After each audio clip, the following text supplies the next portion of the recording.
Hello and welcome to pendulum edu. तो दोस्तों एक बार फिर से स्वागत है आपका हमारे लेक्चर सीरीज में, जो कि है आरआरबी एनटीपीसी के लिए। तो हम इस मैथमेटिक्स की लेक्चर सीरीज में आज का जो हमारा टॉपिक होने वाला है, हमने आपको लास्ट सेशन में भी डिस्कस किया था। आज स्टार्ट करेंगे हम डिविजिबिलिटी रूल को, यानी कि भाज्यता के नियम को। देखेंगे कि किस तरीके से क्या क्या नियम अप्लाई होते हैं संख्याओं पर, कि आप किसी भी संख्या को किसी संख्या से भाग देते हैं तो उस पर किस नियम के तहत आप उसे भाग दे सकते हैं। तो आइए शुरू करते हैं हम अपने टॉपिक को, डिविजिबिलिटी रूल को। हमारा नेक्स्ट टॉपिक है डिविजिबिलिटी रूल, यानी कि भाज्यता का नियम, कि भाई भाग करने के कौन कौन से नियम हो सकते हैं। ठीक है, सबसे पहले हम देख लेते हैं 2 से भाग करने का नियम। 2 से भाग करना, आपको पता है 2 से भाग करने के लिए क्या होना चाहिए कि संख्या का जो इकाई का अंक होता है वो किससे कटना चाहिए? 2 से कटना चाहिए। तो वो संख्या क्या होगी? 2 से कट जाएगी। तो आप कहेंगे 2 से कटने के लिए हम सिर्फ इकाई का अंक चेक करेंगे, किसी भी संख्या का 2 से विभाजित हो तो हमें पता चल जाएगा अगर 2 से इकाई का अंक कट रहा है तो वो संख्या 2 से डिविजिबल होगी। ठीक है, जैसे एग्जाम्पल देख लेते हैं। एग्जाम्पल कुछ भी ले लो, 256 ले लिया मैंने, तो बस मुझे इसमें क्या करना है, एक सिर्फ इकाई का अंक देखना है। यहाँ पे क्या है? 6 है। अगर ये 2 से कट गया तो संख्या 2 से कट जाएगी, चाहे वो कितनी भी बड़ी संख्या हो। बड़ी से बड़ी संख्या, आपको सिर्फ इकाई का अंक देखना है उसका। अगर 2 से कटा तो वो संख्या कट जाएगी। उसके बाद हम देख लेते हैं अभी 2 के मल्टीपल को ही देख लेते हैं कि किस तरीके से रूल बना हुआ है आपका। अब मैं ले लेता हूँ 4 से भाग करना।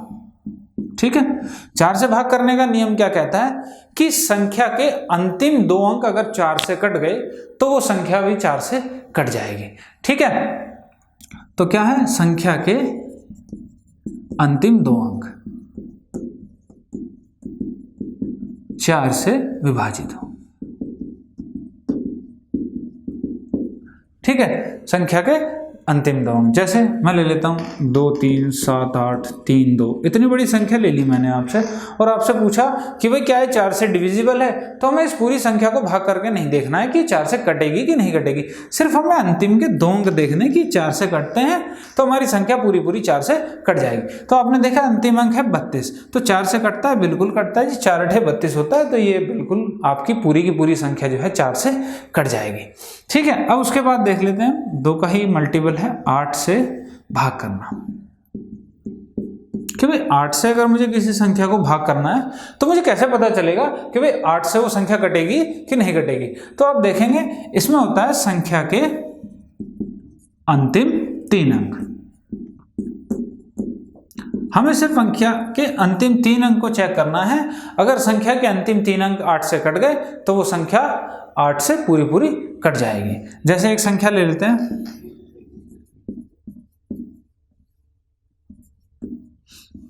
एक संख्या ले ली मैंने, तो मुझे इसे चेक करना है क्या है संख्या 8 से कटेगी कि नहीं कटेगी।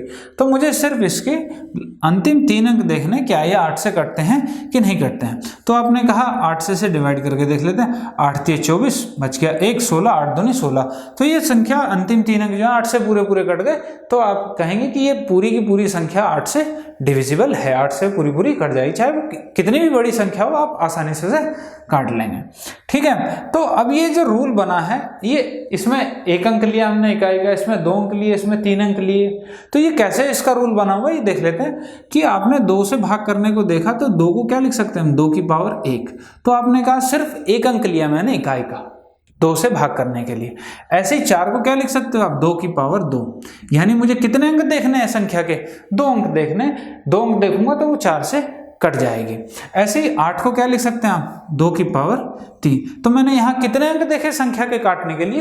3 अंक देखे। ऐसे ही आप रूल बना सकते हैं, 2 की चाहे कितनी भी बड़ी पावर ले लें आप, उन पर रूल बना देंगे। जैसे आपने कहा 16 से भाग करने का नियम देखना है मुझे, तो 16 को क्या लिख सकते हो आप? 2 की पावर 4। तो 16 से भाग करने के लिए मुझे क्या देखना पड़ेगा? अंतिम 4 अंक। अगर अंतिम 4 अंक संख्या के 16 से कट गए तो वो संख्या 16 से पूरी कट जाएगी। आप ऐसे ही आगे ही बना सकते हैं। जैसे 32 है, 32 से भाग करना। 32 से भाग करने के लिए क्या करना पड़ेगा, ये 2 की पावर कितनी होती है, 5 होती है। तो अगर मैं अंतिम 5 ही अंक देख लूंगा किसी भी संख्या के, तो अगर वो 32 से कटेंगे तो वो संख्या पूरी पूरी 32 से कट जाएगी।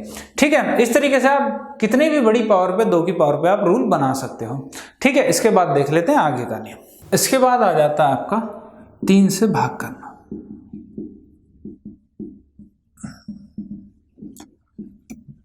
तीन से भाग करने का नियम क्या कहता है, 3 से भाग करने का नियम कहता है कि संख्या, जो हमें संख्या दी गई होगी, अगर उस संख्या के सभी अंकों का योग 3 से कट गया तो वो संख्या भी पूरी पूरी 3 से कट जाएगी। तो 3 का नियम क्या कहता है, संख्या के सभी अंकों का योग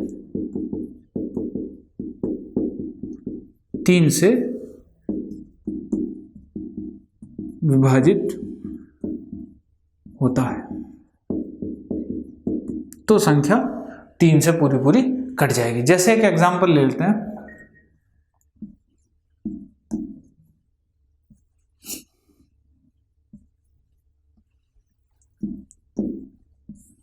ये मैंने एक संख्या ले ली, आपसे पूछा गया कि भाई क्या ये संख्या 3 से कटेगी कि नहीं कटेगी, ये चेक करना है आपको। तो आप कहेंगे बस मुझे इन संख्या के अंकों का योग देखना है, अगर अंकों का योग 3 से कट गया तो वो पूरा पूरा कट जाएगा। आपने कहा संख्या के अंकों का देख लेते हैं, 6 और 3 9, 9 और 3 12, 12 और 9 21, 21 और 3 24, 24 और 5 29, 29 और 4 33, यानी संख्या के अंकों का योग कितना बना, 33 बना। तो आपको पता है 33 3 से पूरा पूरा एग्जैक्टली डिविजिबल है, पूरा पूरा कट जाता है, तो ये संख्या भी क्या हो जाएगी, 3 से पूरी पूरी कट जाएगी। आपको ऐसे संख्या जोड़ने में समय नहीं गंवाना है, आपको क्या करना है, जब आपको पता है कि 3 से कट रहा है तो मैं इन अलग अलग अंकों को भी तो काट सकता हूँ 3 से। देखो कैसे, भाई मुझे पता है ये 3 से कट जाएगा, ये भी 3 कट जाएगा, ये भी 3 कट जाएगा। आपको पता है 9 भी कटता है, आपको पता है 3 से 6 भी कटता है, और 5 और 4 कितने होते हैं, 9, ये भी 3 से कटता है। तो ये पूरी संख्या कट गई 3 से। तो आपको जोड़ने में समय नहीं वेस्ट करना है, आपको इस नियम का इस्तेमाल करना है कि आप संख्या को अलग अलग काटो, तो बड़ी आसानी से आप जो है टाइम बचा लेंगे अपना, जोड़ने में आपका समय बर्बाद नहीं होगा बिल्कुल भी। ठीक है, इसके बाद हम देख लेते हैं आगे इसी पे बेस्ड 9 से भाग करने का नियम।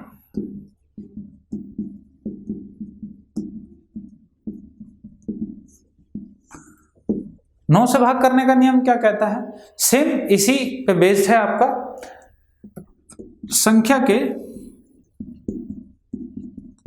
सभी अंकों का योग 9 से पूर्णतः विभाजित, तो संख्या क्या होगी, 9 से एग्जैक्टली डिविजिबल हो जाएगी। जैसे मैं एक एग्जांपल ले लेता हूं,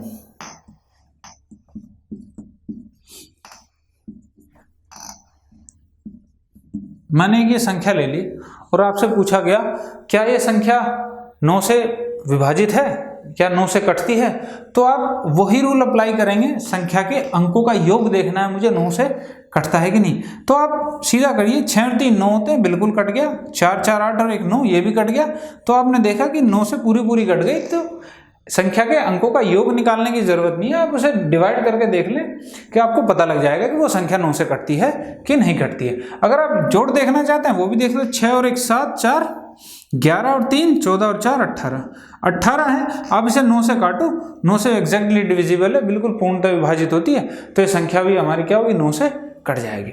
ठीक है, तो अब आगे देख लेते हैं 5 से डिविजिबिलिटी का रूल क्या कहता है। अच्छा, ये 3 से और 9 से जो डिविजिबिलिटी का रूल था ये कैसे बना है आपका, इसके बारे में थोड़ा सा समझ लेते हैं, देख लेते हैं कि ये नियम को कैसे बनाया गया है।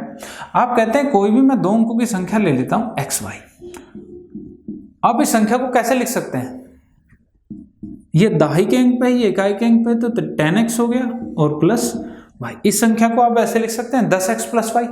ठीक है, अब मैं क्या करता हूं, यहां से इस 10x को ऐसे लिख लेता हूं 9x plus x plus y।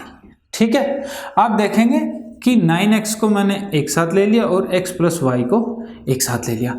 आप देखेंगे कि ये जो 9 है, अगर मैं इसे 3 या 9 से डिवाइड करता हूं तो आप देखेंगे ये वाला पार्ट, तो ये वाला हिस्सा तो 3 से कट रहा है। ठीक है, तो हिस्सा बच कौन सा रहा है, x प्लस वाई। आपने देखा ये x प्लस वाई क्या है, अंकों का योग ही तो है। इसी को तो हम 3 से डिवाइड कर रहे थे, 3 से भाग दे रहे थे, तभी तो हमें पता चल रहा था कि भाई ये नियम ऐसे बना है कि x और y को जोड़ने से अगर 3 से कटती है तो वो संख्या 3 से कट जाएगी। ऐसे ही सेम यहाँ पे अगर 9 से देखो तो ये संख्या 9 से कटती है, बिल्कुल कट रही है जी पूरी पूरी। तो आपने देखा बची क्या संख्या, x प्लस वाई, और ये x प्लस वाई क्या होगा, अंकों का योग होगा। तो ये वाला रूल आपका यहाँ से बना है, ठीक है, कि हम अंकों का योग ही क्यों देखते हैं डिवाइड करने के लिए, कि वो 3 से और 9 से कटेगा कि नहीं कटेगा। ठीक है, इसके बाद हम देखते हैं अपने 5 का नियम, 5 से भाग करना। 5 से भाग करना क्या कहलाता है, आप सभी को पता है कि 5 से कोई भी संख्या वही संख्या कटेगी कि जिस संख्या के अंत में या तो 0 होगा या फिर 5 होगा। ठीक है, वही संख्या कट सकती है 5 से। तो संख्या के अंत में या तो 0 हो या 5 हो, वही संख्या सिर्फ आपसे कट सकती है। जैसे कोई भी कितनी बड़ी संख्या ले लो, 2 3 7 8 7 5, अगर संख्या के अंत में आपको 5 मिल गया या यहाँ पे 0 भी होता संख्या के अंत में, तो वो संख्या क्या हो जाएगी, 5 से पूरी पूरी कट जाएगी। ठीक है, ऐसे ही कई बार इस पे नियम भी बन जाते हैं। जैसे आपसे कहा 25 से भाग करने का नियम क्या कहता है, अगर आपको किसी संख्या को 25 से भाग करना है तो नियम कहता है कि संख्या के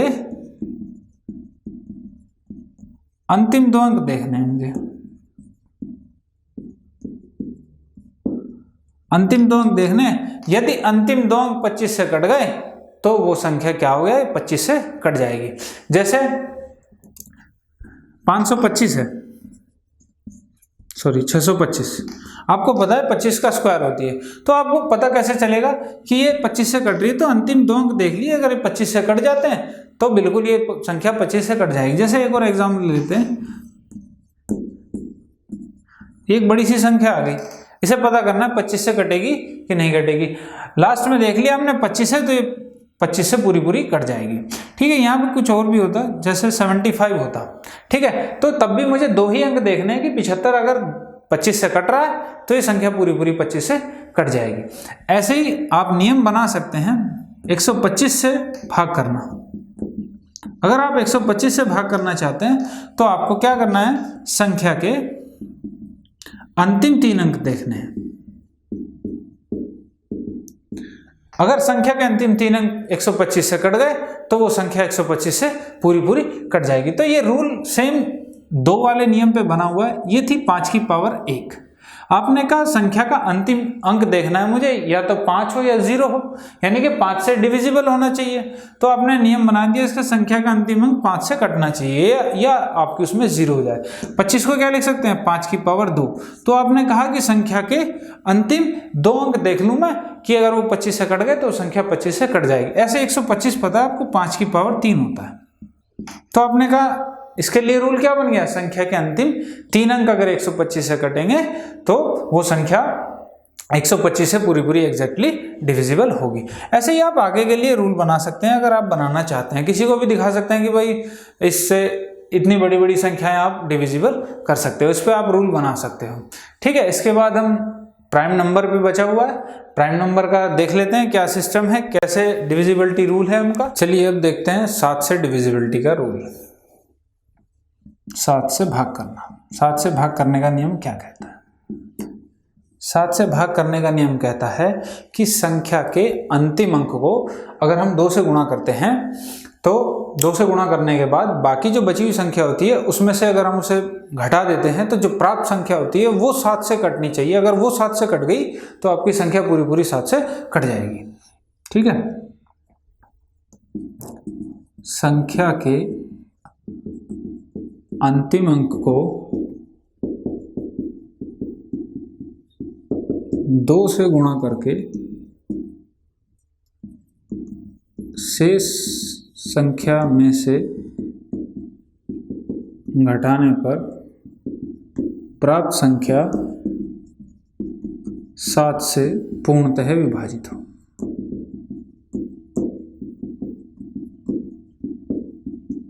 तो वो संख्या क्या हो जाएगी, 7 से कट जाएगी। इसे हम एक एग्जाम्पल के थ्रू समझ लेते हैं। एग्जाम्पल ले लिया मैंने, जैसे 343।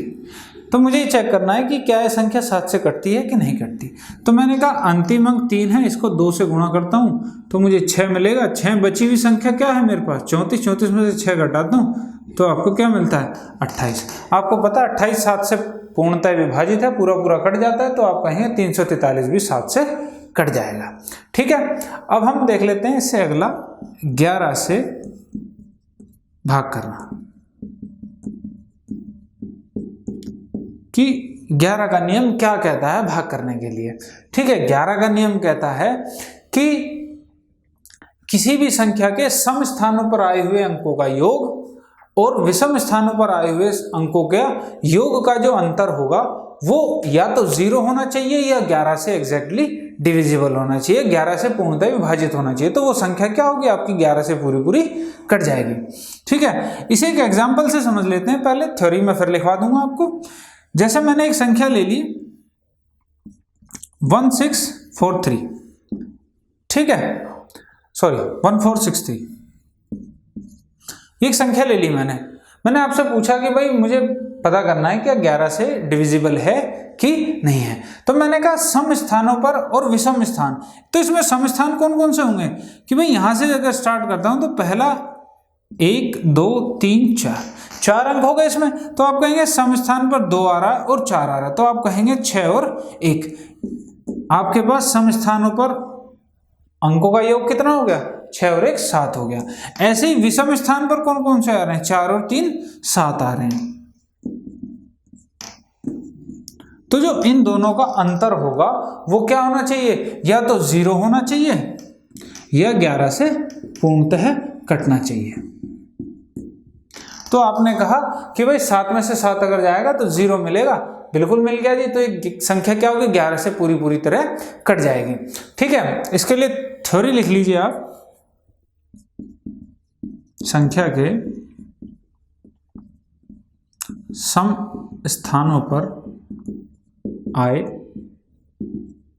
अंकों के योग तथा विषम स्थानों पर आए अंकों के योग का अंतर या तो 0 हो या 11 से पूर्णतः विभाजित हो। तो वो संख्या क्या होगी हमारी, 11 से पूरी पूरी कट जाएगी। ठीक है, इसमें मैं आपको एक नियम और समझा देता हूं कि 11 से डिविजिबल करने का या 11 से भाग करने का एक हम नियम और क्या देख सकते हैं या क्या बना सकते हैं। हम इसी संख्या को ले लेते हैं 1463 को। इसमें क्या करना होता है, हमें संख्या में से जो संख्या का अंतिम अंक होता है वो बाकी बची हुई संख्या में से घटाना होता है। ठीक है, तो इसमें संख्या का अंतिम अंक क्या है, 3 है। 3 को मैं इस संख्या में से घटा देता हूं तो मुझे 143 मिलेगा। मुझे अभी भी चेक करना है, मुझे अभी काट के नहीं देखना है इसे कि भाई ये 11 से कट रही है कि नहीं, मुझे और छोटी करनी है संख्या। ठीक है, और छोटी करना चाहते हो और छोटी कर लो। तो अंतिम अंक क्या है, 3 है। 14 बची हुई संख्या 14 में से घटा लो, क्या मिल जाएगा मुझे 11। 11 से कटता है, बिल्कुल कटता है, तो ये संख्या भी 11 से कटेगी। तो आप इस नियम से भी इसको निकाल सकते हैं। ठीक है, इसमें क्या करना है आपको, संख्या का जो अंतिम अंक है वो बची हुई संख्या में से घटाते चले जाओ। जहां आपको दिखे कि 11 से अगर कट रही है तो संख्या 11 से कटेगी, अगर संख्या 11 से नहीं कट रही है तो वो संख्या भी 11 से नहीं कटेगी। तो ये तो थे हमारे डिविजिबिलिटी के रूल कि भाई हम किस किस नियम से डिविजिबल कर सकते हैं किसी भी संख्या को। तो देखते हैं इस पर एग्जाम में किस किस टाइप के क्वेश्चन आपके आ सकते हैं या आए हुए हैं, उन क्वेश्चन को हम थोड़ा सा देख लेते हैं। एक छोटा सा क्वेश्चन आ गया आपके एग्जाम में कि 357A8 संख्या 3 से पूर्णतः विभाजित है।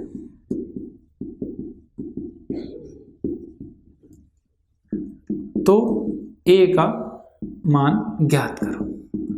आपको बताना है कि a के स्थान पर कौन कौन सी वैल्यू आ सकती है। ठीक है, तो आपको पता है कि 3 से डिवाइड करने का नियम क्या कहता था, संख्या के सभी अंकों का योग 3 से कटना चाहिए।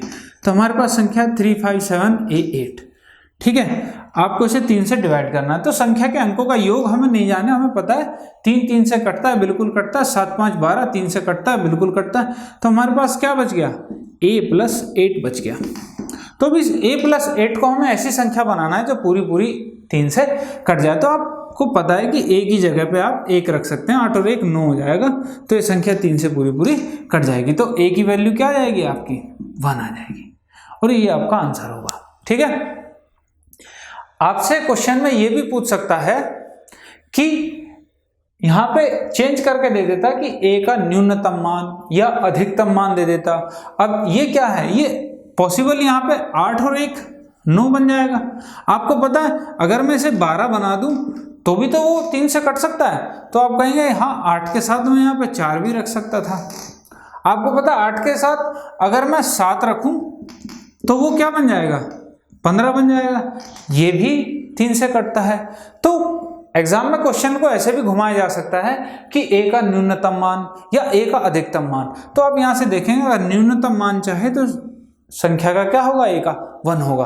अगर आपसे पूछ लेता अधिकतम मान तो 8 और 7 15 होगा, तभी वो 3 से डिविजिबल होगी। आप कहते हो कि 7 से और भी तो ज्यादा रख सकते थे। अगर अगली संख्या हमें पता है 18 होगी जो 3 से डिविजिबल होती है, तो 8 के साथ हमें यहाँ फिर 10 रखना पड़ेगा। और ये A क्या है, ये 1 अंक की संख्या है, तो यहाँ पे हम 10 नहीं रख सकते। तो अधिकतम से अधिकतम कितना मान रख सकते हैं, 7 रख सकते हैं, ताकि ये संख्या पूरी पूरी 3 से कट जाए। ठीक है, ऐसे ही हम एक क्वेश्चन 9 के नियम पे बेस देख लेते हैं कि 9 के नियम के ऊपर आपका सेम कैसा क्वेश्चन बन सकता है।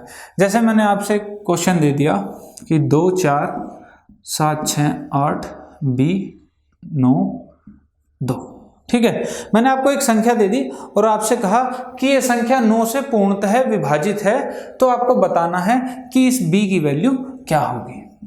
ठीक है, आपको पता है कि अगर 9 से डिविजिबल करने का रूल क्या कहता था कि भाई संख्या के अंकों का योग 9 से कट जाना चाहिए। तो हम यहाँ पे अंकों का योग ना करके अपना वही शॉर्ट मेथड का इस्तेमाल करेंगे। आपको पता है 9 से 9 कट जाएगा, 7 और 2 9 होते हैं, ये भी कट जाएगा। अब हमारे पास क्या है, 6 4 10 और 8 18, ये भी कट जाएंगे 9 से। हमारे पास बचा कितना, सिर्फ B और 2 बचा हुआ है।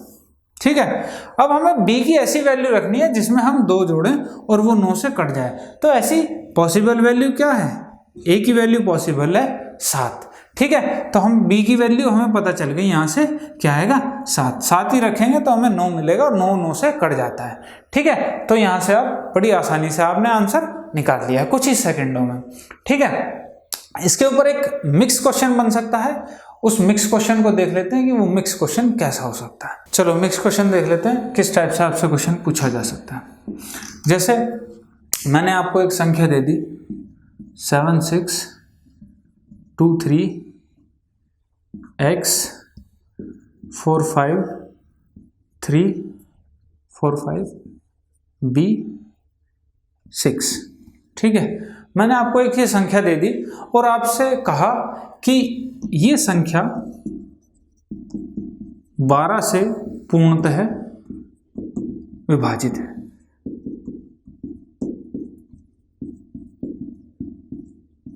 तो A प्लस B का न्यूनतम मान ज्ञात करो।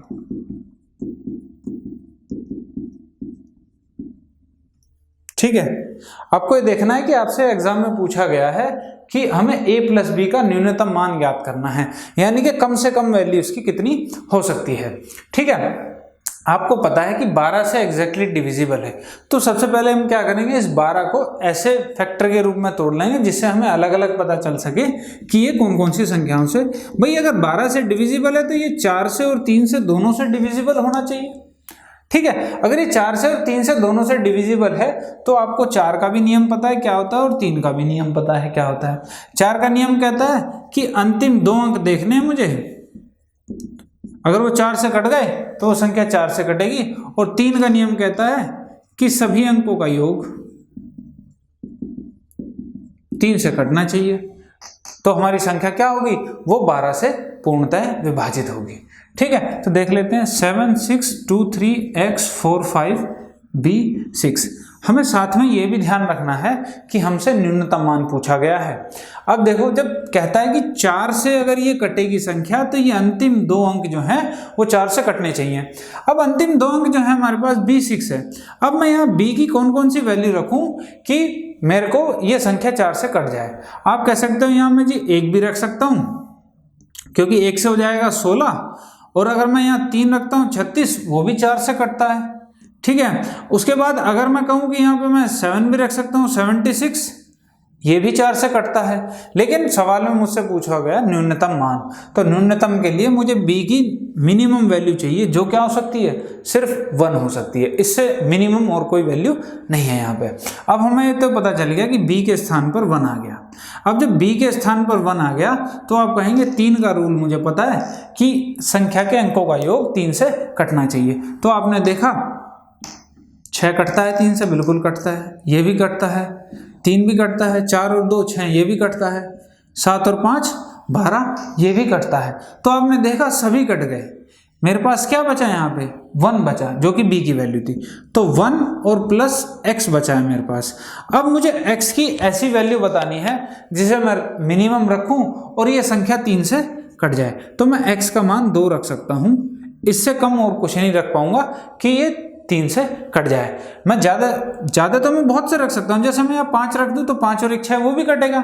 अगर मैं यहाँ पे 8 रख दूँ 8 और 1 9, वो भी कटेगा। लेकिन मुझसे सवाल में पूछा गया है न्यूनतम मान के बारे में, तो मैं न्यूनतम वैल्यू 2 ही ले सकता हूँ। तो आप कहोगे x की वैल्यू मेरे पास 1 आ गई और b की वैल्यू मेरे पास, सॉरी, x की वैल्यू आ गई 2 और b की वैल्यू है 1। तो आप कहेंगे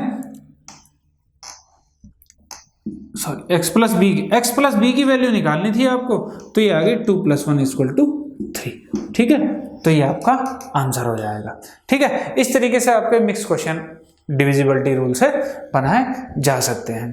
ठीक है, इस डिविजिबिलिटी रूल से इतने क्वेश्चन आपके, इस इतने टाइप के क्वेश्चन सफिशिएंट है, आप इन पे प्रैक्टिस करें। ठीक है, अगर ऐसा कोई क्वेश्चन बनता है तो आप हमें कमेंट करके कमेंट सेक्शन में आप उस क्वेश्चन को डाल सकते हैं जो आपको समझ में नहीं आएगा, कि ये आप हमसे पूछ सकते हैं। ठीक है, इसके बाद हम अपना नंबर सिस्टम संख्या पद्धति में अगला टॉपिक स्टार्ट करने जा रहे हैं, जो कि है हमारा यूनिट डिजिट, यानी कि इकाई का अंक। ठीक है, हम इस इकाई के अंक का कंसेप्ट देखेंगे, कैसे आपको इकाई के अंक निकालना होता है या उस पर किस किस टाइप के आपके क्वेश्चन बनते हैं। ठीक है, चलिए शुरुआत करते हैं अपने यूनिट डिजिट से। चलिए देखते हैं अपना अगला टॉपिक, यूनिट डिजिट। ठीक है,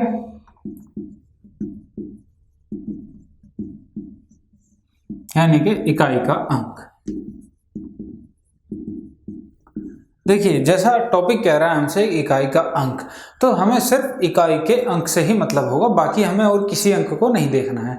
सिर्फ हमें किस पे फोकस करना है, इकाई के अंक पे फोकस करना है। ठीक है, जैसे इसमें पहले थोड़े बेसिक से क्वेश्चन देख लेते हैं। बेसिक से क्वेश्चन कैसे कैसे क्वेश्चन बन सकते हैं आपके, ठीक है, वो देख लेते हैं। जैसे आपसे कहा गया 6 2 7 6 गुणा 3 4 5 8 गुणा 3 2 7 9 7 गुणा 2 3 8 1 3। ठीक है, आपसे कहा गया इतनी बड़ी संख्या है और इसकी गुणा करनी है आपको, और ये बताना है कि भाई इकाई का अंक क्या होगा इस क्वेश्चन में। ठीक है, तो जैसा कि मैंने बताया कि इकाई के अंक में हमें सिर्फ इकाई के अंक से मतलब रखना है, तो बस मैं यहाँ से सबका इकाई का अंक देख लेता हूँ क्या होता है, और देख लेते हैं क्या होता है इकाई का अंक। इकाई के अंक की गुणा करनी है मुझे, इसकी गुणा कर लेते हैं। 8 6 48 और 7 3 21 1। आपको पता है यहाँ से भी मुझे इकाई के अंक से मतलब है, तो 8 एकम 8, तो इकाई का अंक क्या आ गया 8। ठीक है, अब बड़ी आसानी से बड़ी फास्ट कैलकुलेशन करके इसे इकाई के अंक को आप निकाल सकते हैं। ठीक है, जैसे आपसे ये पूछ लिया गया कि भाई एक क्वेश्चन दे दिया मैंने आपको, एक छोटा सा, 1 गुणा 3 गुणा 5 गुणा 7 गुणा 9 गुणा 11, और ये चलता जा रहा है, ये है आपका 999 तक। ठीक है, आपसे पूछा गया कि भाई इस क्वेश्चन में मुझे इकाई का अंक बताओ कि इतने कंटिन्यूस गुणा करने के बाद इकाई का अंक क्या होगा। ठीक है, तो आपने देखा कि भाई यहाँ पे तो सीरीज है, सब में 2-2 का गैप आ रहा है, ठीक है। तो हमें सीरीज नहीं देखनी है, हमें सबसे पहले ये देखना है कि भाई मैं कहाँ से कैसे करके कि इकाई का अंक बड़ी आसानी से निकाल सकूं। तो आप देखोगे कि इसमें आपको एक संख्या मिल रही है 5, ठीक है। ये जो संख्या है 5, अगर आप 5 की किसी भी संख्या में गुणा करते हो, चाहे वो सम संख्या हो, अगर सम संख्या में गुणा करते हो किसी, तो आपको क्या मिलता है, सम संख्या में गुणा करोगे तो इकाई का अंक 0 मिलेगा। जैसे 5 को 2 से गुणा कर लो 10, 0। 5 को 4 से गुणा कर लो 20, तब भी 0। तो अगर 5 को किसी सम संख्या से गुणा करोगे तो क्या मिलेगा, 0 मिलेगा। और अगर 5 को किसी विषम संख्या से आप गुणा करते हो, यानी कि ओड नंबर से, तो आपको क्या मिलेगा, 5 ही मिलेगा। जैसे 5 एकम 5, 5 को 3 से कर लो 15, तब भी 5 मिल रहा है। 5 को 7 से कर लो 35, तब भी 5 मिल रहा है। तो आपने देखा मुझे इस पूरी सीरीज में कहीं भी कोई इवन नंबर यानी कि सम संख्या नहीं मिल रही है, सभी की सभी क्या है, ओड नंबर है, यानी कि विषम संख्याएं हैं। तो मुझे पता चल गया कि 5 है मेरा, मैं किसी भी ओड संख्या के साथ गुणा करूंगा तो मुझे क्या मिलने वाला है, इस पूरी सीरीज में इकाई का अंक 5 ही मिलने वाला है, और ये आपका आंसर हो जाएगा, ठीक है। इसी टाइप के क्वेश्चन बनते हैं। जैसे मैं आपसे क्वेश्चन दे दूं 2 गुणा 4 गुणा 6 गुणा 8 गुणा 10 गुणा 12 और ये चलता रहे आपका 1000 तक, ठीक है।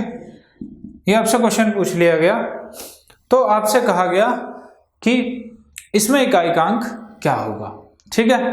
तो यहां पे आपको दिख गया कि भाई यहाँ पे लास्ट में 1000 है, तो अगर 0 की किसी भी संख्या में गुणा करेंगे तो वो पूरा का पूरा उसका इकाई का अंक 0 हो जाएगा। अगर इसी क्वेश्चन को मैं छोटा कर देता और आपसे ये पूछ लेता 22 गुणा 24 गुणा 26 गुणा 28 गुणा 32 गुणा 34, अब आपको बताना है कि इस संख्या का इकाई का अंक क्या होगा। तो आप देखेंगे कि भाई यहाँ पे कोई ऐसा रूल रेगुलेशन तो फॉलो हो नहीं रहा कि यहाँ पे कुछ रूल रेगुलेशन फॉलो हो रहा है, तो आप सीधा सीधा क्या इस्तेमाल करें, अपना वही यूनिट डिजिट कंसेप्ट, 4 दूनी 8, 6 8 48 और 4 दूनी 8। यहाँ से सभी का इकाई का अंक क्या मिल रहा है, 8 मिल रहा है। तो 8 8 64, 8 8 64, यहाँ से 4 मिलेगा और 4 की अगर 8 में गुणा करूंगा 8 चौक 32, तो आपको क्या मिल रहा है, यहाँ से इकाई का अंक 2 मिल रहा है, ठीक है। तो आपका इस क्वेश्चन का आंसर क्या हो जाएगा, 2। इस क्वेश्चन का इकाई का अंक है 2, ठीक है। इसमें और क्वेश्चन देख लेते हैं। अब एग्जाम में आपसे पूछ लिया गया ऐसा कोई क्वेश्चन 3 4 3 2 और इसकी पावर भी यही दे दी 3 4 3 2। अब आपको बताना है कि इसके इकाई का अंक क्या होगा। तो इस टाइप के क्वेश्चन को सॉल्व करने के लिए हम एक कंसेप्ट समझ लेते हैं कि वो कंसेप्ट हम इसमें कैसे इस्तेमाल करेंगे वो देख लेते हैं, ठीक है। आपको पता है, एक छोटी से एग्जांपल से समझाना चाहूँगा मैं आपको। अगर मैं 2 को 2 की पावर 1 लिखता हूँ तो आपको पता है 2 की पावर 1 क्या होता है, 2 होता है। 2 की पावर अगर 2 लिखता हूँ तो होता है 4, 2 की पावर 3 लिखता हूँ तो होता है 8, 2 की पावर 4 लिखता हूँ तो होता है 16 और 2 की पावर अगर 5 लिखता हूँ तो ये हो जाता है 32, 2 की पावर 6 लिखते हैं तो ये जाता है 64। तो आपने क्या देखा इसमें, आपने देखा कि भाई इकाई का अंक यहाँ पे 2 है, यहाँ पे 4 है, यहाँ पे 8 है, यहाँ पे 6 है, यहाँ पे इकाई का अंक फिर से 2 हो गया, फिर से 4 हो गया। ऐसे ही आप अगर 2 की पावर 7 करोगे तो ये 128 हो जाएगा और आप कहोगे कि इकाई का अंक फिर से 8 हो गया। तो आपने देखा कि हर 4 पीरियड के बाद, 4 पीरियड के बाद क्या हो रहा है, ये आपकी साइकिल जो है वो रिपीट हो रही है, ठीक है। तो आप क्या कह सकते हैं कि इसकी जो साइक्लिसिटी है वो कितनी है, 4 है। यानी कि पुनरावृत्ति होने की क्या है कंडीशन, कि हर 4 के बाद उसकी पुनरावृत्ति होनी स्टार्ट हो जाती है इकाई के अंक की। ऐसे ही हम देख लेते हैं 3 में। अगर मैं 3 की पावर 1 लिखता हूं तो 3 आता है, 3 की पावर 2 लिखता हूं तो 9 आता है, 3 की पावर 3 करता हूं तो 27, 3 की पावर 4 करता हूं तो 81 और 3 की पावर 5 करता हूं तो कितना आ जाएगा 243। ठीक है, आप देख रहे हो कि ये कंडीशन भी यहां पे भी फॉलो हो रही है कि 4 साइकिल के बाद फिर से क्या आना स्टार्ट हो गया है 3। ऐसे ही आप 3 की पावर 6 करोगे तो इकाइकांक क्या मिलेगा आपको 9 मिलेगा। ऐसे 3 की पावर 7 करोगे इकाइकांक कितना मिलेगा आपको 7 मिलेगा। तो आपने देखा यहाँ पे भी हमारा क्या फॉलो कर रहा है कि 3 की भी साइक्लिसिटी क्या होती है 4 होती है, यानी कि हर 4 पावर के बाद आपको इकाइकांक वही मिलेगा जो कि हमारा पहले था। ठीक है, तो आपको पता चल गया कि 2 की 3 की साइक्लिसिटी ये है। तो हम आगे की भी साइक्लिसिटी निकाल लेते हैं, 4 की देख लेते हैं कितनी होती है। 4 की पावर 1 करोगे 4 होगा, 4 की पावर 2 करोगे तो 16 होगा। अगर 4 की पावर 3 करते हो तो 64 हो गया, और 4 की पावर अगर 4 करते हो तो कितना हो जाएगा 256 हो जाएगा। आपने देखा कि यहाँ पे 4 6 फिर से 4 फिर 6, तो आपने देखा कि हर 2 साइकिल के बाद रिपीट हो रहा है। यहाँ पे 2 साइकिल आई फिर से 4 6 आ गया, फिर आगे जाओगे आप फिर से 4 6 आ जाएगा। तो यहाँ पे क्या हो रहा है, ये हर 2 के बाद आपकी साइक्लिसिटी रिपीट होती जा रही है। तो हमें सिर्फ साइक्लिसिटी पे ध्यान देना है। अगर हमें इकाइकांक निकालना है तो हम साइक्लिसिटी हमें पता होनी चाहिए। किसी भी इकाइकांक की किसी भी नंबर की अगर साइक्लिसिटी पता है तो हम उससे उस संख्या का इकाइकांक निकाल सकते हैं। तो एक बार हम देख लेते हैं किस अंक की साइक्लिसिटी कितनी होती है। इसको हमने पार्ट्स में डिवाइड कर लिया है जिससे कि हम क्वेश्चन को आसानी से निकाल सकें। ठीक है, हम देख लेते हैं किसकी कितनी साइक्लिसिटी होती है। जैसे हम यहाँ पे ये भी तो कह सकते हैं कि भाई हर 4 के बाद भी तो ऐसे ही रिपीट होगा 4, तो आप कह सकते हैं कि 4 की भी साइक्लिसिटी कितनी होती है 4 ही होती है। तो हमने निकाला सभी चीजों का, क्या कंक्लूजन निकला हमारे पास कि जो हमारे अंक होते हैं सभी की साइक्लिसिटी कितनी होती है 4 होती है। हमें पता है कि हमारा 1 हो 2 3 4 5 6 7 8 9 और साथ में 0 में। 0 की तो कितनी पावर कर लो 0 ही आना है इकाइकांक पे। तो हमें पता है इन सबकी जो हमारी साइक्लिसिटी होती है वो कितनी होती है 4, यानी कि हर 4 पावर के बाद वही संख्या रिपीट होनी स्टार्ट हो जाती है। ठीक है, तो हम क्या करते हैं, हमने इनको थोड़ा ग्रुप में डिवाइड कर लिया है जिससे कि हम आसानी से चीज़ों को निकाल सके, अपने क्वेश्चन में समय को बचत कर सके। जैसे हमने इसको ग्रुप में डिवाइड किया 0 5 1 6 0 1 5 6 ये हमने एक ग्रुप में रख लिए, 4 और 9 एक ग्रुप में रख लिए, और 2 3 7 और 8 हमने एक ग्रुप में रख लिया। ठीक है, ऐसा क्यों किया हमने देखा कि 0 1 5 और 6 ये 4 ऐसी संख्याएं हैं, अगर आप इनकी कितनी भी पावर कर लो इनकी रिपीटिशन हर साइकिल के बाद होता है। जैसे 0 की पावर 1 कर लो 0 का तो आपको पता ही है, 1 से ले लेते हैं, 1 की भी पावर कितनी भी कर लो 1 ही आना है, हर बार रिपीट होके 1 ही आना है। 5 से स्टार्ट करते हैं, 5 की पावर अगर मैं 1 लेता हूं तो 5 आता है, 5 की पावर 2 लेता हूं तो 25 आता है, 5 की पावर 3 लेता हूं तो 125 आता है 125। तो आप देख रहे हो कि मैं पावर कितनी भी करता जा रहा हूं मुझे हर बार क्या मिल रहा है 5 मिल रहा है। तो इसकी साइक्लिसिटी क्या है 1 है, यानी कि ये हर एक पावर पे रिपीट होता जा रहा है। तो आप इसकी चाहे कितनी भी पावर कर लें 5 की, आपको क्या मिलेगा इकाइकांक 5 ही मिलेगा। ऐसी 6 के साथ भी है, 6 की पावर 1 करोगे 6, 6 की पावर 2 करोगे 36, 6 की पावर 3 करोगे 216। ठीक है, तो आपको हर पावर पे क्या मिलेगा 6 ही मिलेगा। तो 6 की भी आप कितनी भी पावर कर लें आपको क्या मिलेगा इकाई के अंक पे 6 ही मिलेगा। इसलिए हमने इनको पार्ट्स में डिवाइड कर लिया है कि हमें कहीं पे भी क्वेश्चन में दिखेगा 0 1 5 या 6 तो हमें पता चल जाएगा उसकी कितनी भी पावर होगी तो उसका इकाई का अंक 6 ही होना है या 5 ही या 1 ही आना है। ठीक है, दूसरा हमने ये देख लेते हैं सर 4 और 9 को। हमने 4 9 को एक ग्रुप में क्यों रखा है, मैंने आपको अभी बताया था 4 की पावर 1 4 होता है, 4 की पावर 2 16 होता है, और 4 की पावर 3 अगर मैं बात करूं तो 64 होता है। अब मैंने इसमें बताया था कि हर 2 साइकिल पे रिपीट हो रहा था, यानी कि हमने देखा कि अगर मेरी पावर ओड है यानी कि विषम, ठीक है, तो मुझे क्या मिलेगा, 4 मिलेगा। अगर यहाँ पे मेरी पावर सम संख्या आ जाती है यानी कि इवन नंबर, तो मुझे क्या मिल रहा है, 6 मिल रहा है। ऐसे यहाँ पे फिर से पावर क्या हो गई है, विषम हो गई है, तो मुझे क्या मिला, 4 मिला। ऐसी 4 की पावर अगर 4 हो जाएगी तो यहाँ पे मुझे इकाइकांक क्या मिलेगा, 6 मिलेगा। तो मैंने इनके लिए देखा कि भाई 4 के लिए अगर मैं रूल लिखना चाहूँ, 4 इनकी घात है, ठीक है, या इसे कहते हैं पावर।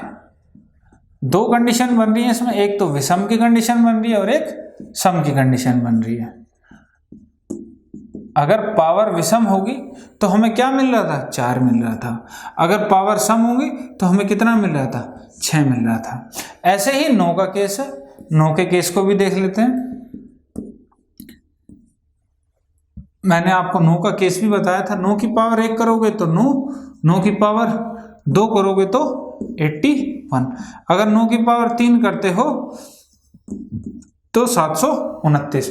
आप देख रहे हो कि ये भी हर 2 साइकिल के बाद रिपीट होना स्टार्ट हो जाए। ऐसे आप 9 की पावर 4 करोगे तो आपको इकाइकांक क्या मिलेगा, 1 मिलेगा, ठीक है। तो आपने देखा यहां पे भी अगर मैं पावर विषम कर रहा हूं तो मुझे क्या मिल रहा है, 9 मिल रहा है, और अगर मैं पावर सम कर रहा हूं तो मुझे क्या मिल रहा है, 1 मिल रहा है, ठीक है। तो यहाँ पे भी इसका भी नियम यही कहता है सीधा, अगर इसकी पावर विषम है या सम है, ठीक है। अगर विषम पावर है तो मुझे क्या मिलेगा, 9 मिलेगा।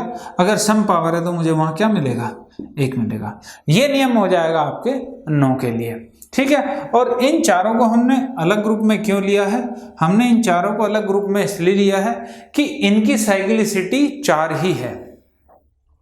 इन चारों अंकों की साइक्लिसिटी कितनी है, 4 है, यानी कि ये हर 4 पावर के बाद रिपीट करेंगे। तो अब ये 4 पावर के बाद रिपीट करेंगे तो हम क्वेश्चन को सॉल्व कैसे करना है वो देख लेते हैं, ठीक है। इस क्वेश्चन को हम देख लेते हैं कि ये कैसे सॉल्व करना है। हमें पता चल गया इकाइकांक निकालना है, तो सिर्फ हमें इकाइकांक से ही मतलब है। तो आपने कहा इकाइकांक कितना है, यहाँ पे 2 है। अब 2 की मैं पावर देख लेता हूँ, क्या है, 3432। अब मुझे ये देखना है कि ये पावर, इसकी साइक्लिसिटी 4 है, तो मैं इसको अगर 4 के पेयर में डिवाइड करूंगा तो मुझे वही नंबर मिलना है। तो मैं क्या करता हूँ, इस जो मुझे पावर दी हुई है घात, इसको मैं 4 से डिवाइड करके देख लेता हूँ। जो मेरे पास रिमाइंडर बचेगा, यानी कि 4 के ग्रुप में मैं बांट के जो मेरे पास शेष बचेगा मैं उसे देख लूंगा कि वो कितना शेष बच रहा है, और उस शेष पावर को ही मैं यहाँ पे ले लूंगा। क्यों, क्योंकि 4 के ग्रुप में मुझे पता है कि वही चीज आनी है वापस घूम के। तो मैं इसे 4 से डिवाइड करता हूँ। तो 4 से डिवाइड करने का रूल भी क्या आपको याद है कि अंतिम 2 अंक देखने हैं मुझे। आपने देखा 32, तो 32 तो पूरा कट गया भाई। अगर 32 पूरा कट गया तो आपने कहा रिमाइंडर यानी कि जो शेषफल है हमारा वो कितना बचा, 0 बचा। तो इस 0 के केस में क्या करना है, आपको जो इकाई का अंक है उसकी पावर को कितना लिख देना है, वही लिख देना है 4, जिससे हमने डिवाइड किया है। तो हम क्या लिख देंगे, 2 की पावर 4, और 2 की पावर 4 आपको पता है कितना होता है, 16। तो इसका इकाई का अंक कितना आ गया, 6। तो यानी कि इसका आंसर क्या होगा, 6 होगा इसका आंसर। ये तो केस वो वाला था जिसमें आपका शेषफल 0 आ गया, ठीक है। कुछ ऐसा भी होगा कि पावर जो है वो 4 से पूरी नहीं कटेगी, उस केस को भी हम देख लेते हैं। उस केस में हम क्या करेंगे, तो चलिए देख लेते हैं कि किस टाइप के आपके एग्जाम में क्वेश्चन बन सकते हैं। जैसे एक क्वेश्चन बन गया 343 की पावर 343 माइनस 242 की पावर 242, ठीक है। आपसे पूछ लिया गया कि इस एक्सप्रेशन को सॉल्व करने के बाद इसका इकाई का अंक क्या होगा, ठीक है। हमने देखा कि यहाँ पे इकाई का अंक कितना है, 3, और यहाँ पे कितना है, 2। तो हमारे कौन सी वाली ग्रुप में फिट बैठ रहा है, 2 3 7 8 वाले में। तो हमें क्या करना पड़ेगा, पावर को 4 से डिवाइड करना पड़ेगा, दोनों की ही। तो आपने देखा कि 4 से जो डिवाइड करना है तो हमें अंतिम 2 ही अंक देखने हैं। तो 43 को अगर मैं भाग करता हूँ 4 से तो आपको पता है 40 पूरा कट जाता है। तो यहाँ पे 3 शेषफल बच जाएगा। तो मुझे क्या लिखना है, 3 की पावर 3। ऐसे ही मैं 42 को अगर भाग देता हूँ 4 से तो 40 कट गया, 2 रिमाइंडर बचता है। तो 2 की पावर कितनी आ जाएगी, 2 आ जाएगी। आपको पता है 3 की पावर 3 करता हूँ तो 27 आता है, और 2 की पावर 2 करता हूँ तो 4 आता है। तो मुझे इकाई का अंक से मतलब है यहाँ 7 है, यहाँ 4 है। अगर 7 में से 4 में माइनस करता हूँ तो कितना बचता है, 3, और यही आपका आंसर होगा, ठीक है। इस टाइप के क्वेश्चन पूछे जा सकते हैं आपसे। ठीक है, इसमें अगला क्वेश्चन देख लेते हैं हम कि और थोड़ा सा अगर मैं इसे टफ बनाना चाहूँ कि टफ लेवल पे कहाँ तक जा सकता है। ठीक है, आपसे सिर्फ एक छोटी सी बात पूछ ली गई कि भाई मुझे बता दो आप 45 फैक्टोरियल है और इसका इकाइकांक बता दो कितना होगा। इसका इकाइकांक कितना होगा? तो आप कहेंगे 45 फैक्टोरियल है जी। 45 फैक्टोरियल को आप कैसे लिख सकते हैं? फैक्टोरियल को पता खोल के लिखते हैं 45 गुना 44 गुना 43 और ये कहाँ तक चलता रहता है? 2 1 3 2 1, जब तक संख्या 1 नहीं हो जाती है तब तक ये इसका मल्टीप्लिकेशन चलता रहता है। अब आपको निकालना है कि इसका इकाइकांक कितना होगा। ठीक है, तो आपने जैसे ही देखा, आपको दिखा कि इसमें भाई मुझे एक 5 मिल रहा है, 5 मिल रहा है। अब मैं 5 को देखूं तो मुझे यहाँ पे एक सम संख्या भी मिल गई, या सम संख्या यहाँ से भी मिल सकती है, इसमें सम संख्याएं तो होंगी। तो आपने कहा कि भाई 5 को अगर मैं सम संख्या के साथ गुणा करता हूं तो मुझे पता है इकाइकांक 0 हो जाता है। तो मैंने देखते ही क्या किया, भाई 5 के साथ सम संख्या मिल गई तो इसका इकाइकांक कितना हो जाएगा? 0 हो जाएगा। तो ये आपका इस क्वेश्चन का आंसर आ जाएगा। ठीक है, एक चीज का और ध्यान रखना है आपको कि जो 5 फैक्टोरियल होता है इसकी वैल्यू क्या होती है? 5 × 4 × 3 × 2 × 1। आपने देखा 5 फैक्टोरियल में मेरे पास 5 भी है और सम संख्याएं भी हैं। तो आपने देखा कि 5 फैक्टोरियल में इकाइकांक कितना हो जाता है? गुणा करोगे तो 120 आएगा, इकाइकांक इसका 0 रहता है। ठीक है, तो आपने कहा आप अगर इससे बड़ा फैक्टोरियल लेते हो, कोई भी 6 लोगे तो 6 में 5 फैक्टोरियल तो इंक्लूड रहता ही है। आप इसे ऐसे भी लिख सकते हैं 5 गुणा 4 गुणा 3 करके, तो 5 फैक्टोरियल इंक्लूड रहता है। तो आप कहेंगे अगर 5 फैक्टोरियल से बड़ा कोई भी फैक्टोरियल आपके पास आता है तो आप कहेंगे उसका इकाइकांक कितना आएगा? हमेशा 0 आएगा। ठीक है, इस पे बेस्ड एक क्वेश्चन देख लेते हैं, इस मेथड पे बेस्ड, कि इस मेथड पे बेस्ड आपका कैसा क्वेश्चन वो बना सकता है एग्जामिनर। आपसे क्वेश्चन दे दिया गया 1 फैक्टोरियल की पावर 1 प्लस 2 फैक्टोरियल की पावर 2 प्लस 3 फैक्टोरियल की पावर 3 प्लस 4 फैक्टोरियल की पावर 4 प्लस अप टू शॉन, और ये 50 फैक्टोरियल की पावर 50। अब आपसे पूछ लिया गया कि भाई इसमें इकाइकांक बताओ कितना होगा। ठीक है, तो जैसे ही आपने देखा, आपको पता है कि अगर कोई 5 फैक्टोरियल है, अगर उससे ऊपर की संख्या है तो उसका इकाइकांक 0 होगा। तो आप कह सकते हैं कि 4 के बाद यहाँ पे 5 फैक्टोरियल भी होगा, इसका भी इकाइकांक 0 होगा। आगे जितने भी सारे फैक्टोरियल होंगे सबका इकाइकांक कितना होगा? 0 होगा। तो हमें सिर्फ देखना कहाँ है? इन 4 फैक्टोरियल में देखना है कि यहाँ से मुझे इकाइकांक क्या मिल सकता है, जिसे मैं 0 में ऐड करूंगा तो मुझे इकाइकांक मिल जाएगा। तो आपने कहा 4 फैक्टोरियल है, 4 फैक्टोरियल को क्या लिख सकते हो आप? 4 गुणा 3 गुणा 2 गुणा 1, 4 3 12 दूनी 24, यानी कि 24 की पावर 4 है। ठीक है, यहाँ से 3 दूनी 6, 6 की पावर 3, यहाँ से 2 फैक्टोरियल, 2 की पावर 2 कितना होता है? 4, 1 फैक्टोरियल तो 1 ही रहना है। आपने कहा 6 की पावर 3 है, 6 की पावर कुछ भी आ जाए तो आपको इकाइकांक 6 ही मिलता है, ये भी आपको पता है।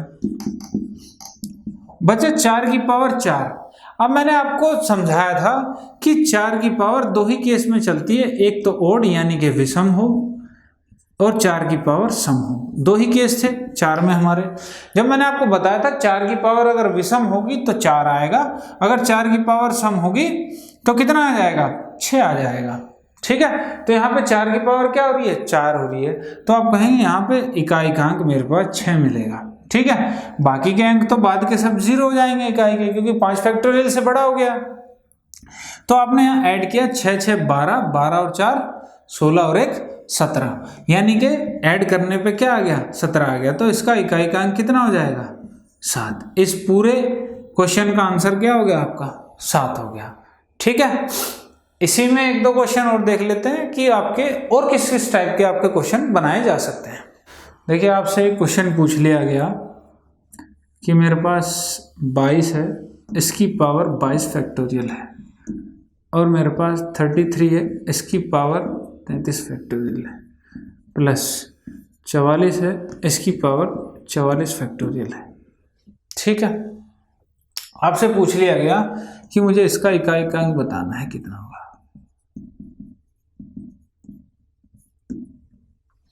ठीक है, इसका इकाई-अंक आपसे पूछा गया है कि इसका इकाई-अंक कितना होगा। तो आपने देखा इकाई-अंक पूछा गया है, तो आपने कहा यहाँ पे 2 है, सिर्फ 2 लेना है क्योंकि इकाई-अंक निकाल रहे हैं तो इकाई-अंक से मतलब है। आपने कहा 2 की पावर 22 फैक्टोरियल है। अगर आप 22 फैक्टोरियल को खोलते हैं, ठीक है, तो 22 फैक्टोरियल को अगर खोलेंगे तो आपको पता है 22 फैक्टोरियल क्या आएगा, 22 गुणा 21 गुणा 20 गुणा 19, इस तरीके से चलता रहेगा 2 1 तक। ठीक है, अब इसमें मुझे पता कैसे चलेगा कि मुझे डिवाइड किसे करना है। आपको पता चल गया कि 2 है, 2 की पावर जो भी आएगी उसे 4 से डिवाइड करना है, लेकिन अब इसमें पता कैसे चलेगा कि संख्या क्या आएगी, आप उसे डिवाइड कैसे करेंगे। ठीक है, तो इस कंसेप्ट के लिए मुझे आपको एक कंसेप्ट सिखाना पड़ेगा कि आप यहाँ से कैसे निकाल सकते हैं इसके लास्ट के डिजिट्स, कि इसमें लास्ट के डिजिट क्या हो सकते हैं। ठीक है, तो पहले उस कंसेप्ट को देख लेते हैं क्या होता है। मैंने आपसे कहा मेरे पास एक छोटा फैक्टोरियल है 10। ठीक है, मैं इसको क्या लिख सकता हूँ, 10 9 8 7 6 5 4 3 2 और 1। ठीक है, ये लिख लिया मैंने यहाँ पे। तो आपने कहा कि भाई मुझे 1 0 यहाँ से मिल रही है और 5 अगर मैं इसकी किसी भी सम संख्या के साथ गुणा करता हूँ तो मुझे 1 0 वहाँ से मिल जाएगी। तो आप कह रहे हैं कि यहाँ से मुझे 2 0 मिल गई कि इस संख्या के अंत में जो भी इसका गुणा करने के बाद आएगा उसके अंतिम 2 अंक जो है वो आपके क्या होंगे, 0 0 होंगे। ठीक है, तो आपने कहा कि 10 फैक्टोरियल से जो भी बड़े फैक्टोरियल होंगे उनमें इन 2 0 से तो ज़्यादा ही 0 होंगी आपके पास। ठीक है, तो आप कह सकते हैं कि यहाँ पे मेरे पास 22 है। अब 22 क्या 10 से तो बड़ा है, तो इसके अंतिम 2 अंक जब मैं गुणा करूंगा, अंतिम 2 अंक पता चल गए मुझे 2 0 से तो ज़्यादा ही होंगे। ठीक है, अब 2 0 से ज़्यादा होंगे तो मुझे 4 से डिवाइड करने के लिए सिर्फ अंतिम 2 अंक देखने हैं। ठीक है, तो मैंने अब 22 के अंतिम 2 अंक 0 0 आ गए। आपको पता है कोई भी संख्या जिसके अंतिम 2 अंक 0 हो जाए वो 4 से कट जाती है। जैसे मैं 100 ले लेता हूँ तो 100 अगर 4 से आप काटोगे तो 25 बार पूरी कट जाती है। कोई भी संख्या ले लो आप जिसके लास्ट में 2 0 आ जाए तो वो 4 से पूरी विभाजित हो जाती है। तो आपको पता चल गया कि ये जो 22 फैक्टोरियल है ये 4 से पूरा कट जाएगा। या आप इसे ऐसे भी कह सकते थे कि आप इसके अंदर जब आप इसे आपने फैक्टोरियल को खोला और आपने देखा कि अगर मैं इसे 4 से डिवाइड करता हूं तो 4 तो आपको बहुत बार मिलेगा, तो 4 से 4 पूरा आपका कट सकता है। ठीक है, तो जब 4 से 4 कट जाएगा तो यहां पे रिमाइंडर कितना आएगा, 0 आ जाएगा। रिमाइंडर 0 आ गया तो आपका वही वाला केस बन गया, जब रिमाइंडर 0 होता है तो पावर कितनी लिखनी होती है, हमें 4 लिखनी होती है। तो मुझे पता चल गया कि यहां से 2 की पावर 4 आ जाएगी। अब यहाँ पे है 33 फैक्टोरियल को अगर 4 से डिवाइड करता हूँ तो इसका भी रिमाइंडर 0 आएगा, तो यहाँ पे भी, और 4 को अगर 44 फैक्टोरियल को डिवाइड करता हूँ तो यहाँ पे भी आपका रिमाइंडर 0 आएगा। तो सबकी पावर कितनी हो जाएगी, 4 हो जाएगी। 2 की पावर 4 क्या हो जाएगी, 16। 3 की पावर 4 कितनी हो जाएगी, 81। और 4 की पावर 4 कितनी हो जाएगी, 4 चौक 16 चौक 64, 64 चौक 256। ठीक है, तो मुझे यूनिट डिजिट निकालना है, 6 और 1 7, 7 और 6 13। 13 में यूनिट डिजिट कितना आ गया, 3 आंसर। ठीक है, तो इस टाइप के भी क्वेश्चन आपसे पूछे जा सकते हैं एग्जाम में। ठीक है, अब देखते हैं कुछ नया क्वेश्चन आप उसे कैसे सॉल्व करते हैं। तो चलिए दोस्तों एक क्वेश्चन और देख लेते हैं नंबर सिस्टम का। आपको दिया हुआ है question 11 factorial plus 22 factorial plus 33 factorial plus 44 factorial plus 55 factorial. ये आपको क्वेश्चन एक दे दिया गया और आपसे पूछ लिया गया कि इसका इकाई का अंक कितना होगा। आपसे पूछ लिया इसका इकाई का अंक निकालना है आपको। तो देखिए दोस्तों इकाई का अंक कैसे निकालेंगे, मैं आपको पहले भी बता चुका हूँ, पीछे बताया मैंने कि आपको कि कोई भी नंबर जो है 5 फैक्टोरियल है या 5 फैक्टोरियल से बड़ा है तो उसके अंत में क्या आता है, इकाइकांक हमेशा 0 होता है। क्यों? क्योंकि जब आप इसे खोलते हो 5 गुना 4 गुना 3 गुना 2 गुना 1 करके खोला आपने, तो आपने देखा 5 चौक 20 थी, 60 दूनी 120 आ गया, 120 आ गया, यानी कि इसका इकाइकांक क्या हो गया, 0 हो गया। अब आप 5 से बड़ी कोई भी संख्या ले लीजिए, उसमें ये तो रहेगा, जैसे मैं 7 फैक्टोरियल ले लूँ तो आप कहेंगे 7 गुना 6 गुना 5 गुना 4 गुना 3 गुना 2 गुना 1, तो आप ये कहेंगे भाई ये वाला जो चीज़ आ रही है 5 4 3 2 1, ये तो सभी में आएगी, जो भी 5 से बड़े फैक्टोरियल में, तो इकाइकांक क्या हो जाएगा, 0 हो जाएगा। तो यहाँ भी इस पूरी जो ये क्वेश्चन था आपका, इसका इकाइकांक कितना हो जाएगा, 0, और ये क्या था, इस क्वेश्चन का आंसर था। ठीक है दोस्तों, तो इस टाइप से आप क्वेश्चन की प्रैक्टिस कीजिए। तो दोस्तों आज के सेशन में हम यहीं तक रखते हैं नंबर सिस्टम को, और आगे के सेशन में देखेंगे कि क्या डिफरेंट टाइप के आपके नंबर सिस्टम से क्वेश्चन या किस किस टाइप के आपके नंबर सिस्टम से आ सकते हैं क्वेश्चंस। तो चलिए दोस्तों आगे के सेशन में मिलेंगे, और अगर आपको यहाँ तक जितना हमने चीज़ें समझाई है, यहाँ तक कोई भी किसी भी टॉपिक में अगर प्रॉब्लम आ रही है तो हमें कमेंट सेक्शन में कमेंट करके बता सकते हैं। और अगर आपको ये वीडियो पसंद आ रही है तो हमारी वीडियो को लाइक करें और ज़्यादा से ज़्यादा अपने दोस्तों के साथ शेयर करें। और अगर आपने हमारे चैनल को अब तक सब्सक्राइब नहीं किया है तो उसे सब्सक्राइब कर लें और साथ ही बेल आइकन को दबा लें, ताकि आपको आने वाली सीरीज़ का बराबर अपडेट मिलता रहे कि हमारी आने वाली लेक्चर सीरीज़ कब आ रही है। तो चलिए दोस्तों मिलते हैं अपने नेक्स्ट सीरीज़ में, जिसमें हम नंबर सिस्टम को कंटिन्यू करेंगे, आगे देखेंगे किस किस टाइप के क्वेश्चन बनते हैं।